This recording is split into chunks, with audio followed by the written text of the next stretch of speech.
She came home smelling like with smoke and lavender. The scent hit me as she passed through the front door without a word, tossing her travel bag onto the bench like it weighed nothing. Sophie didn't look tired, she looked lighter. Like she'd left something behind and didn't intend to come back for it. "I'm going to shower," she said, already halfway up the stairs. No hug. No "how were the kids?" No kiss hello. Just that scent, that tone, and silence thick enough to choke on. I folded the laundry I hadn't finished earlier. The kids were still in the backyard, chasing each other in lazy circles. I watched them from the window and wondered, not for the first time, how long a marriage could drift before it stopped floating and quietly sank. It wasn't always like this. Years ago, Sophie and our all movement. Spontaneous road trips, shared playlists, middle-of-the-night conversations about the future. She laughed easily. She touched my arm when she passed by. Now, her presence was like background noise I wasn't supposed to notice. About a year ago, she discovered historical festivals.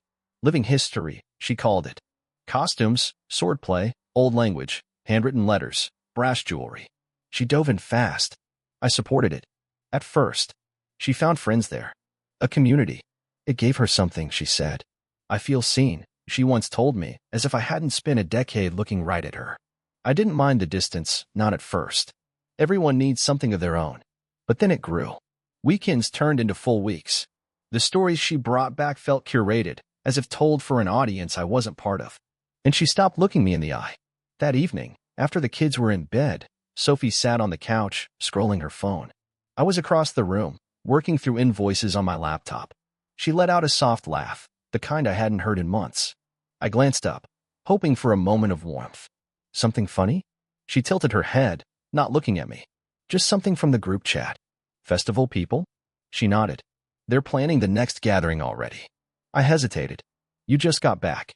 "That's how it works, Caleb," she said, almost annoyed. "Some people actually make space for joy." I said nothing. It wasn't worth turning into a fight. Later, after she went to bed, I stayed up, finishing my emails. Then I made the mistake of opening social media. One of her festival friends had posted a carousel of photos from the event. People in costume, tints lit by lanterns, couples dancing in slow, stylized circles. And there, in the third image, was a figure in a deep blue cloak, face half covered by a lace veil. I knew that profile. That stance.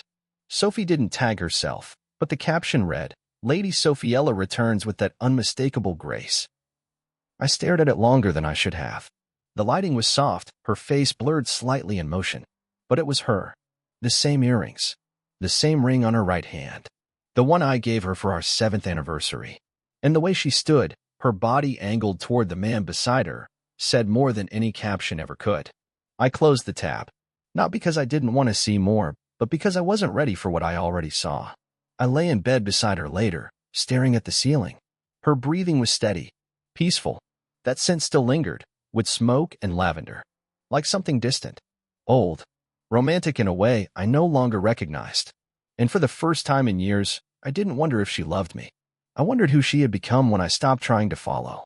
I found the letter on a Wednesday, folded neatly inside a cookbook drawer, wedged between 2 pages of a recipe she never made. The parchment was thick, the ink slightly smudged. Written in sweeping, romantic script. "My dearest Knight," it began. "Your absence pulls at my soul. I long to feel the weight of your gaze upon me once more." I read it 3 times, slowly. My name wasn't mentioned. Neither was hers. But there was no mistaking the handwriting. I'd seen it on birthday cards, shopping lists, notes left on the fridge. At first, I thought it was a festival artifact. Maybe something she wrote as a joke. A character thing. But then I saw the date 2 weeks ago, right after her last trip. I folded it back carefully and left it where I found it. That night, while we were cleaning up after dinner, I brought it up casually. "You still writing for that role-play thing?" She paused, plate in hand. "Sometimes." "Found one of your letters. In the drawer." Looked intense. She didn't smile. "They're private. Just curious." "Well, don't be." There was a sharpness in her voice that hadn't been there in months. It wasn't anger, it was possession. Like I had touched something sacred. Sophie had always been expressive, but not like this. Not poetic. Not dramatic. And definitely not prone to phrases like, "Your absence pulls at my soul." With me, she was practical. Focused. Her texts were logistics. "What time will you be home? The kids need snacks. Don't forget the bill." But this? This was another version of her. Someone softer, more romantic. Someone who used longing like punctuation. And the fact that I'd never met that version, not even in our first years, hit me harder than I expected. Over the next week, I noticed more. The way she clutched her phone a little tighter when I passed by. The quick taps on her screen. Clearing apps like erasing breath on a mirror. A small leather journal she started carrying in her bag, one I'd never seen before. She told the kids bedtime stories in an accent. Old world, she said. They laughed, not knowing that she was practicing. Staying in character. She was living two lives. And I was the stranger in both of them. One evening, she left her tablet charging in the kitchen. I shouldn't have opened it. But I did. No messages. No photos. Just a note app. Titled, Letters in Progress. There were 8 of them. All dated. All written in that same romantic tone. They referenced our last ride, the lake, the ruined tower. Phrases like, I was yours long before I wore the brooch, and his name never touched my heart the way yours does. That line stayed with me. His name. Who was he? Me? Or someone else? That night, I didn't confront her. I couldn't prove anything. Not yet. And part of me, the quieter, more ashamed part, didn't want to hear her answer. So I closed the tablet, went upstairs, and tried to remember the last time she wrote anything just for me. The new client was a mid-sized tech firm specializing in data systems. Nothing flashy. But it was a solid contract, and the project would stretch over a few weeks, enough to keep my mind busy and the bills paid. I met with their rep, a man named Nathaniel, who preferred to be called Nate. Late 30s, polished but relaxed, the kind of guy who wore cufflinks but still used a cracked phone screen. We hit it off easily. He wasn't pretentious, and he didn't talk down to people who worked with their hands. That, in itself, made him stand out. On our second meeting, while we were walking the site, he noticed a mock medieval crest on my keychain, a gift from Sophie, ironically, from one of her first festivals. You into that stuff? He asked, nodding at it. My wife is, I said. Historical reenactments. Castles, costumes, all of it. His face lit up. No way. I've been doing the circuit for a couple of years now. Got roped in by a friend, stayed for the swords and the chaos. What's your wife's name? Sophie. He shook his head. Doesn't ring a bell. Mine goes by Sophiella. You know, everyone's got a fantasy name. The way he said it made something turn in my stomach. Sophiella. He kept talking, unaware. She's incredible. I mean, it's stupid. We're not dating or anything, but it's kind of become our thing, this weird courtship. Letters, dances, fake duels. Whole other world. Her writing's what got me. She's got this way of making even the boring parts feel like poetry. I nodded, letting the words slide over me. My mouth was dry. You ever meet her outside the events? No. That's part of the magic. We don't break character. I don't even know what she does in real life. And honestly, I don't want to. She's this, I don't know. Elegant ghost, maybe. Some kind of tragic lady from a ruined kingdom. He laughed. Wow, listen to me. Sorry, man. That probably sounds crazy. No, I said quietly. Not at all. We moved on. But the conversation stayed lodged in my mind like a splinter under the skin. Sophiella. The name from the letters. The signature from the tablet. The same stylized writing. The brooch. The tower. The ride. He didn't know. That was obvious. He had no idea who she really was, that she had a husband, a house, children. He saw her as a character in a game. Maybe even a muse. But to me, she was the woman who used to fall asleep on my chest, now whispering poetry to a stranger in a rented tent. That night, I sat in the garage longer than I needed to, pretending to sort tools. I kept hearing his voice in my head. She's this, elegant ghost. He was romanticizing her absence, while I was living inside it. Later, after dinner, Sophie was humming in the kitchen. I watched her from the hallway, not lovingly, not resentfully, just observing. She had on that gray sweater again, the one she used to only wear around the house. Now it looked like part of a costume, like everything else. I asked her how the festival had gone. She smiled without turning. Magical, she said. I thought about telling her. About Nate. About what he said. But I didn't. Because if I brought it up, the mask might slip. And I wasn't ready to see what was underneath. I started looking not because I didn't trust her, but because I already knew I couldn't. That's a different kind of silence. The kind that doesn't ask questions anymore. It just listens to the space between words. I remembered the festival name Nate had mentioned, the one with the mock wedding, the night duels, the themed letter exchanges. I searched it online, found the site, then the forum, then the photo galleries, and eventually her. Not under her name, not under mine, but there she was, Lady Sophiella of Estroen. Dozens of posts, spanning over a year, written in florid, careful language. Descriptions of evenings spent in candlelight, complaints about life outside the kingdom, and stories, romantic, dramatic, beautiful if they weren't so painful to read. She described herself as unmoored from duty, chained by past vows, still seeking the fire that once lived in her veins. I wasn't mentioned by name, but I didn't have to be.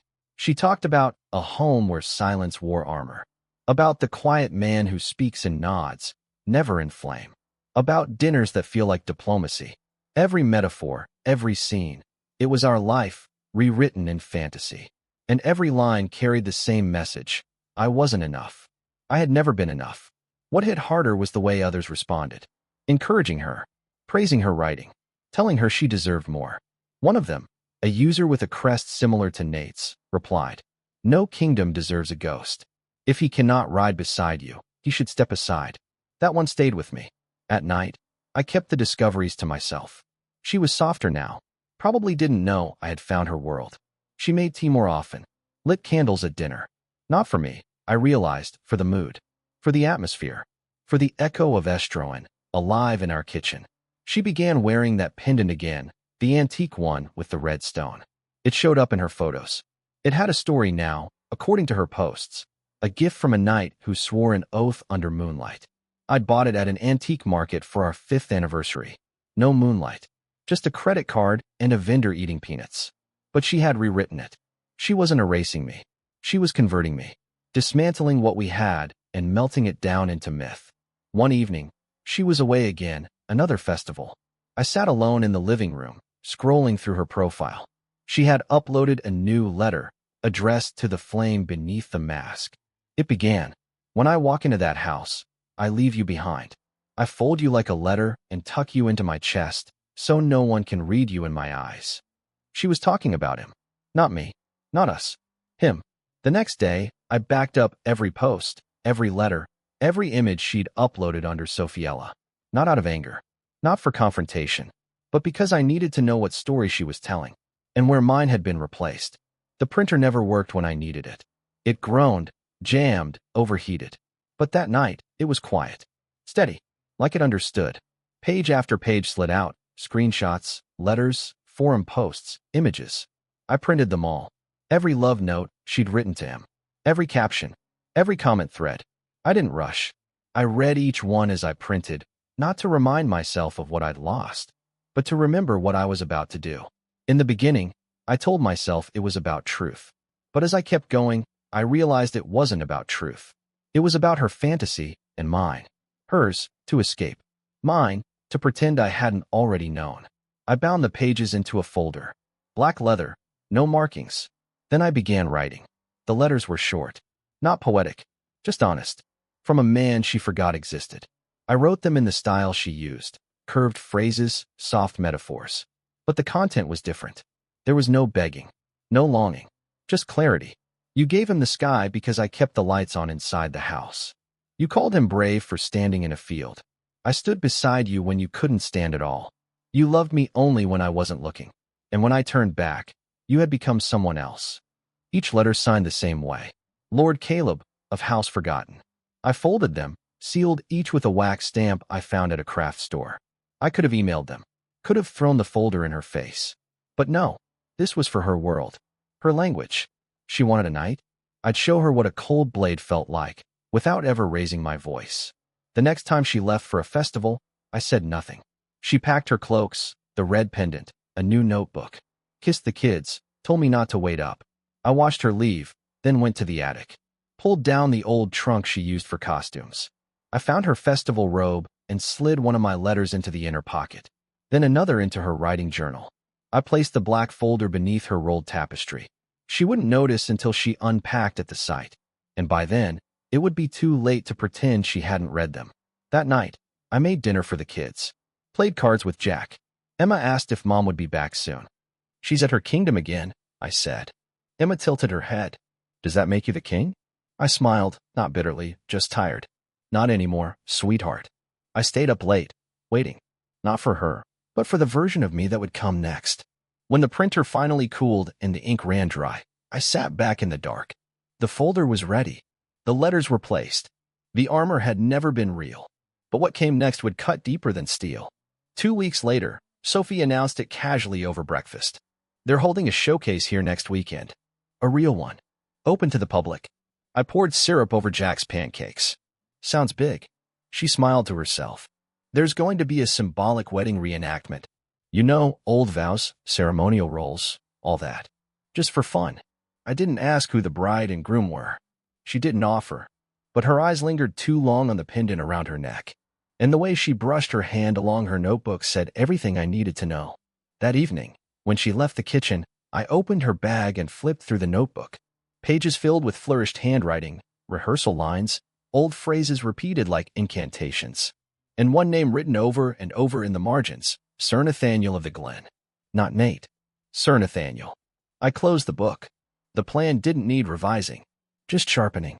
I reached out to an old friend from college who now worked in theatrical design. Told him I needed a costume for a festival, nothing flashy, just period authentic, understated. He laughed. Since when do you do pageants? Since now. He didn't ask more. The package arrived 2 days later. A dark gray tunic, simple crest, soft leather belt. Not a knight's uniform, not a king's, but something older, colder. The kind worn by lords who stood at the edge of war and simply watched. It fit perfectly. I spent the next evening designing the last piece, the letter. Not a message. A decree. I used parchment paper, sealed it in an aged scroll tube. Burned the edges. Wrote the address in thick ink. To Lady Sophiella from the one she left behind. The content was short. You rewrote history, line by line. But every kingdom remembers its king. And no crown rests easy on a lie. At the bottom. Lord Caleb. No house. No title. Just truth. Saturday arrived fast. Sophie was gone before sunrise, hair braided with ribbon, her bag heavy with costumes. She left a note on the fridge for the kids. Nothing for me. I dressed slowly. The tunic felt foreign on my shoulders, like I was putting on someone else's skin, or maybe, finally shedding mine. I didn't tell the kids where I was going. A neighbor offered to watch them for the afternoon. I thanked her with a nod. Then I drove across town to the site. The festival grounds were set up in a large park, tents, hay bales, music, staged battles. I parked far away, walked in silence, the scroll in my hand. The ceremony was already starting when I reached the central pavilion. 2 figures stood in the mock altar, Sophie in a deep red gown, veil over her face. And opposite her, Nate, in full armor, holding a wooden sword, grinning like a man who thought he'd won something no one else could reach. I stepped forward from the crowd. Slowly. Quietly. No one noticed, not yet. Not until I spoke. There's a kind of hush that falls over a crowd when something doesn't belong. Not a scream, not a gasp, just a shift in breath. A tension, like a string pulled too tight. That's what happened when I stepped onto the stage. At first, they thought I was part of it. Another character. An extra in the play. But the scroll in my hand wasn't made of foam. The leather tunic wasn't rented. And I didn't follow the script. I stood beside them, Sophie and her knight, and waited. Sophie turned. Her eyes met mine. And for a moment, her expression didn't crack. She held the character, the veil, the poise. Then she saw the scroll. Her hand twitched. I unrolled it slowly and began to read. To Lady Sophiella of Estroen from the man you erased. A few audience members chuckled. They still thought it was part of the show. I continued, my voice calm. No anger. Just air. While you built your kingdom in fantasy, I carried your name in reality. While you danced in candlelight, I turned off the lights back home. You rewrote your vows in poetry. I honored the old ones in silence. The murmurs began. Heads turned. Someone shifted uncomfortably in the front row. I took one step closer to her. You claimed I never spoke. But you stopped listening. You wore my ring, then wrote that it meant nothing. You shared a bed, then poured your soul into a man who doesn't know your middle name. Now the crowd was still. Nate tried to say something. This isn't. I held up a second scroll and tossed it at his feet. Pages unrolled, printouts, side-by-side comparisons, letters, timestamps. Sir Nathaniel, I said, I hope your code is cleaner than your character judgment. She told you she was free. She lied. She told the world she was lonely. She omitted me. His face paled. Sophie stepped forward, whispering, "Caleb, don't." I looked at her. She wasn't in costume anymore. Just a woman in a red dress, holding nothing. "No crown," I said softly. "No kingdom. Just consequences." Then I turned to the crowd. Fantasy is a beautiful escape, but some of us have to come home. I handed the final scroll to the host, a confused, red-faced man in a faux bishop's robe. "For your records." I walked off the stage. No music played. No applause followed. Behind me, someone called my name. I didn't look back. I walked past tents, past hay, past costumed children with wooden swords, past everything she'd built to keep me out. And when I reached my car, I took off the tunic, folded it carefully, and laid it on the passenger seat. She'd wanted a night, but I was never playing. And now, neither was she.